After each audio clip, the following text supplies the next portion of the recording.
This painting not only shows a pathway of water, it also shows a pathway of light. And in order to paint it, I'll have to show that zigzag of water going back, and then the sparkles along the edge, and then that path of bright light going from top to bottom. I'm using a home-built sketch easel on a camera tripod with a watercolor sketchbook. The page I'm using has a priming on it that I intended for painting a backlit foliage. It's got a bright yellow-green surrounded by a blue-gray. So I'll paint over that completely in opaques. But basically I just want to get started and see what happens.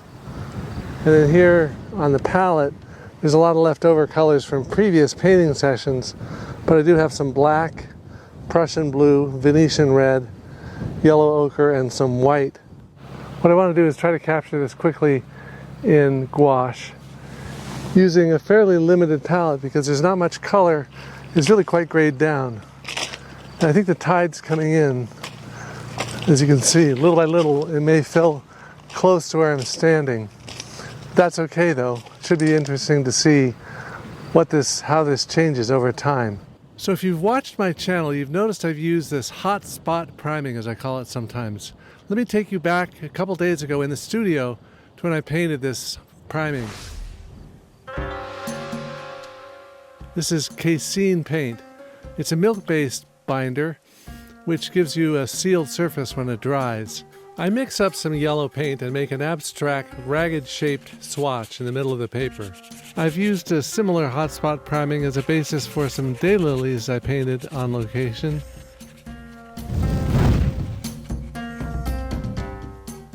I'll surround that with a blue-gray, watery wash and soften the edges around it. This kind of bright-colored underpainting or priming can stimulate ideas, especially if you're painting something with a lot of grays or neutrals, or if there's a light effect you want to capture. In this case, in the upper left there, that barn with a bright light shining on it.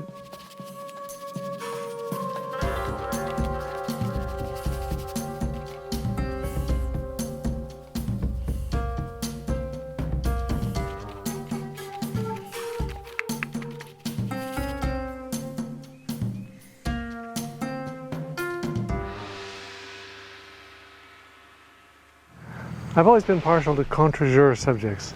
Contre-jour means against the light or against the day, meaning facing right into the sun. You can see from my shadow that I'm looking directly into the sun with a shimmering edge of extremely bright light along the edge of this little inlet, and then the shimmering bay in the distance. So to be clear, I didn't do this priming especially for this painting. I had it already in my sketchbook and just turned to that page when I started this sketch. I like the way that yellow area is right underneath where I want to put that light effect. By dragging a brush that's filled with cool, semi-opaque paint over that priming, the dots that show through from the texture of the paper are either blue or yellow. That's the beauty of working over a priming color like this, is that you can leave a few dots. They don't have to be white. They can have color to them. The intensity of that reflected light is off the charts. It burns out my eyes and I can't really capture it in paint. But I want that to be the focus, not the green plants on the side, which I can just suggest a little greenish color. But the water next to the bright light patch is sort of a lighter gray, like a cool gray.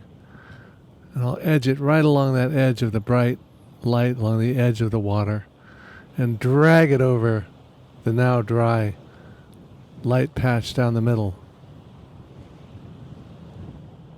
This idea of a bright pathway of light is sometimes called a glitter path. And that's if it's at daytime. If it's nighttime, it's often called a moon path. In Turkish, the moon path is called a yakamoz. And in Swedish, it's a mongata. The term translates as moon street and describes the shimmering path created by moonlight on the water.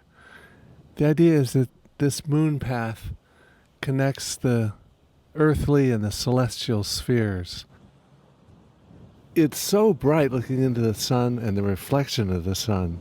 It's almost too bright to look at, and it's hard to photograph too because the light spills into the lens. The tide is really coming in. I can see it moving across the stones in the foreground. And hey, sorry the palette is so disorganized. It's because I'm staying with a friend in his converted boathouse in his beautiful home, but there's no sink that I can use to clean up paint. Everything is white and precious, and I don't want to mess up his house. So my palette is a mess.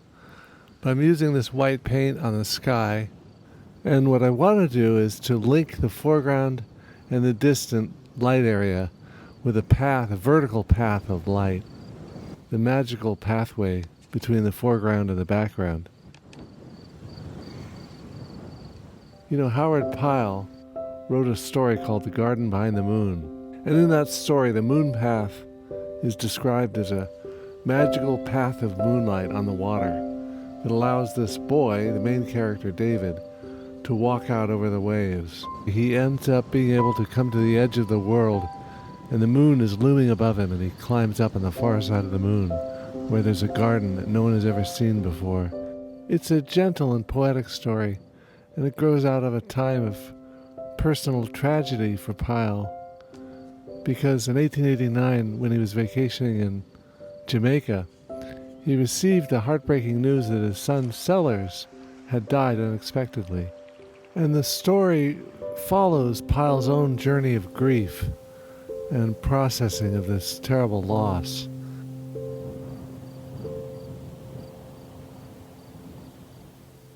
So I'll be lightening those silhouettes on the vertical axis where the light burns through everything. Now I've got my soft 3/4 inch filbert watercolor brush loaded with opaque white paint, and I can drag that, since it's fairly dry, and get that sparkly effect of the highlights of the water.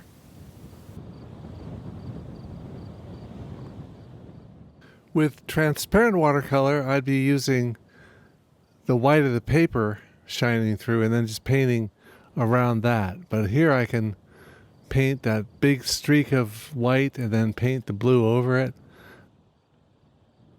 Or I can put the highlights at the very end. Plus we have those Hotspot priming highlights shining through. And I've lightened the silhouette of those points of land as they intersect and make kind of a zigzag. By lightening those, I can make the feeling that the light is traveling through the whole landscape from top to bottom, like a path of light that you could walk on to get to the other side. What attracted me about the scene at the beginning was the utter simplicity of the design, just a simple zigzag of light going back.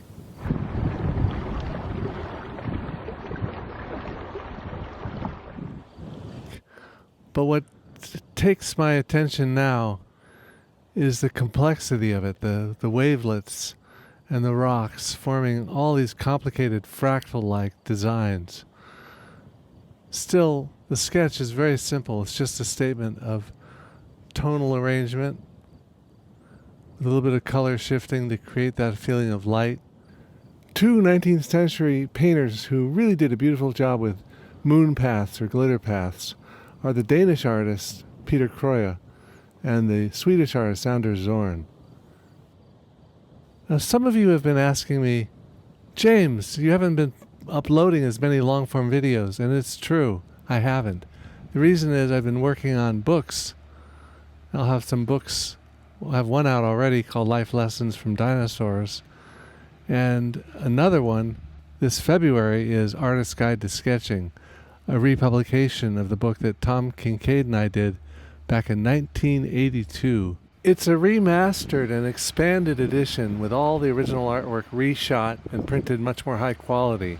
It's also got a new introduction, but we kept the rest of the text exactly as it was. I've shared an advanced look with some of my friends whose opinion I admire, and have gotten a wonderful response back. I'll share a link to the rest of those blurbs, and I'm going to give you links to all the materials, including the chalk or pastel that I'm using here.